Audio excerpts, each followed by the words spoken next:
I had the chance recently to have brunch with this young man. His name's M.K. Asante. He's a best-selling author. His story, his passion, his mission, everything about this guy, just fascinating. He's got a wildly popular Snapchat show, so we talked about that as well. If you make an observation, you have an obligation. That's been my mantra my whole life. This is your city. Yeah, it's my city, man. So much love here. M.K. Asante, born and raised in Philadelphia, is the author of best-selling memoir, Buck.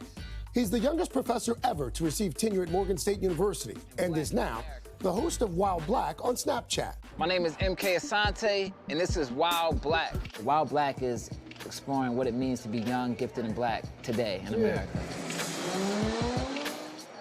You did this episode that I found really enlightening on the thin line between cultural appropriation and cultural appreciation. Yeah.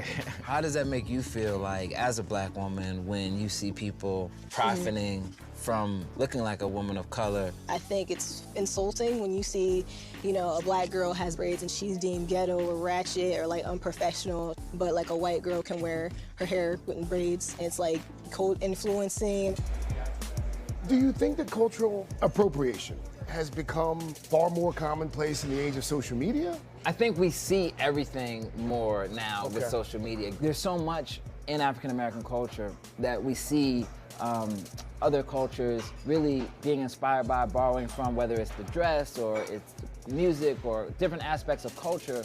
But when it comes to the history and some of the more difficult things, you know, understanding the black experience, I think that's where, again, we talk about appreciation and appropriation, this fascination that you may have with the culture, that there's a deeper history, and except it's all encompassing. My favorite episode, the N-word. It's probably one of the most controversial words in the whole English language. So you've got me, you've got kids younger than me, you've got my father, and we're really having this intergenerational discussion of what that word means. How can you say to a white person, you can't use the word when the word is a word that is being used in the language? You have to say it's a slur, and I don't think we should be slurring each other. I got the sense in that episode, Dad really had no use for the N-word being used in any context. No room for nuance, no gray area. Like I said, 1942, Valdosta, Georgia, one of 16 children, grew up, you know, picking cotton. He doesn't see nuance in the N-word at all. I grew up in Philly,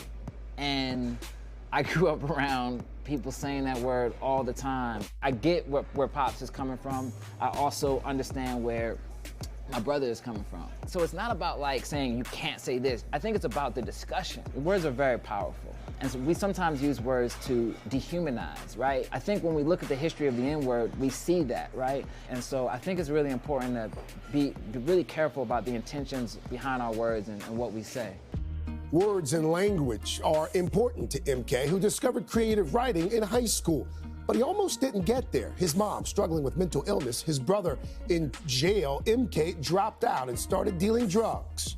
You turned to drugs. Where did you expect to end up? When I discovered my passion, I knew it was gonna open doors. I knew it was going to allow me to thrive in a way that I couldn't conceive before. You know, when Frederick Douglass says, without struggle, there is no progress, he's absolutely right. Without struggle, you don't get M.K. Asante at all. So when I look at my experiences and what I've, you know, gone through, you know, I'm thankful. I'm thankful because it's a blessing to be able to see these things, to witness these things, because then it gives you purpose. MK's purpose is clear to him now. My goal is to inspire. My goal is to transform those observations into obligations, to inspire people through art, to inspire generations through movies, music, and through all the things that I'm making. That's the goal, is to use language to communicate in a way that elevates the conversation. So if you get a chance, check out his Snapchat show, M.K. Asante. He's a fascinating young man. And what I love about the show and what he's doing, one of my chief complaints about these things, it's created an entire generation of news grazers.